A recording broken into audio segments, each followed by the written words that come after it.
7 яшьлек Кәрим Әхмәдиевнең әти-әнисе телевизор караучылардан ярдәм сорап безгә мөрәҗәгать итте. Малай яманшыш авыруыннан дәвалана, сөяк җилеген күчереп утыртканнар, химиотерапия курсын үткән. Хәзер тернәкләнү өчен кыйммәтле дарулар сатып алырга кирәк.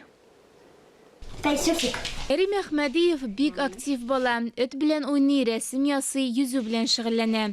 Ә безнең иҗат төркемен күргәч, конструктор коллекциясын күрсәтергә ашыкты. Ул хирург булырга хыяллана. Ә әлегә малайның үз виртуаль дөньясы. А что еще построил? Покажи. Шул кадәр актив, энергиялы 7 яшьлек малайның берничә ел инде яманшыш авыруына каршы көрәшүенә ышану да кыен. 3 ел элек кырсак куышлыгында яманшыш булуын ачыклаганнар. Очень серьезный диагноз.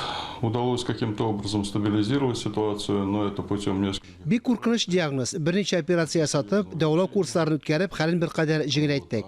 Табиблар интенсив дәвалау курсын тутатмаска тәкъдим ясады. Дәвалауны алга таба дәвам итү өчен шактый акча кирәк. Иң катлаулы операцияләр ясалган. Сөяк миен күчереп утыртканнар, нур һәм химиотерапия курсларын узган.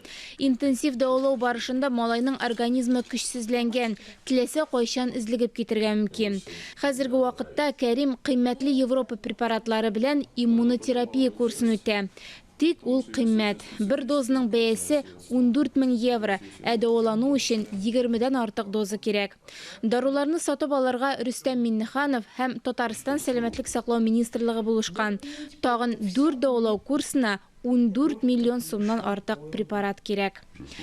Мне хотелось бы как-то уже закончить эту всю нашу историю 4-летнюю. Каты ширгә каршы 4 ел барган көрәшне уңышлы туктатасы иде. Иммунотерапия курсын узасы калды. Барысы да яхшы булачак диләр табиблар.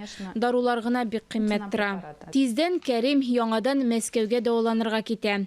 Без аңа нормаль тормышка әйләнеп кайтырга ярдәм итә алабыз. Акча күчерү өчен реквизитлар экраннарда күрсәтелгән. Теләсә нинди суммада мөһим. Ания Габадуллина, Мурат Метшин, Владимир Юрков, Татарстан яңалыклары.